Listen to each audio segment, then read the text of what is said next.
একটা ছেলের শেষ কথা ছিল, তোমাকে ছাড়া ভালোই থাকবো। ছেলেটির লাশটাও আজও ভালো আছে হয়তোবা। মেয়েটি বলেছিল, আর রাত জাগবো না কখনো তোমার জন্য। এখনো মেয়েটির উৎসকালে কনসিলার দিয়ে চোখের নিচের খালি লুকায়। মেয়েটা বলেছিল ভুলতে পারবে আমায়। ফিকে হাসিতে এলোমেলো চুলের ছেলেটি জবাব দিয়েছিল, কোনো ব্যাপার না। ছেলেটি আজ মানসিক হাসপাতালে, হয়তো ভুলার চেষ্টা সফল হয়নি তার। বয়স 22 কিংবা 23। তখনই বিয়ে দিয়ে দিল বাড়ি থেকে। প্রেমিকের কথা বাসায় বলায় বাবা বলেছিল, আমার সম্মান আগে নাকি তোমার প্রেম আগে। বাবার সম্মান রাখতে মেয়েটা এখনো আকাশের দিকে তাকিয়ে বলে, ক্ষমা করে দিও ভালোবাসো। আর কখনো সিগারেট খাবো না বলে প্রমিস করা ছেলেটির বুক ভরা নিকোটিনের দোয়া। ডাক্তার খুব করে বারণ করেছে সিগারেট না খেতে। ছেলেটি বলে, সে কথা রাখেনি, অন্য কারো হয়ে গেছে, আমিও কথা রাখবো না।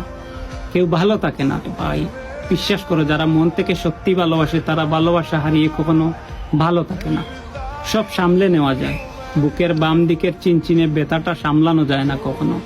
হারিয়ে যাওয়া মানুষগুলো খুব করে চায় একটা সুযোগ ফিরে আসার, পাবো না জেনেও চায়, আর কষ্ট জমায়। সবার সামলে নেওয়ার ক্ষমতা থাকে না।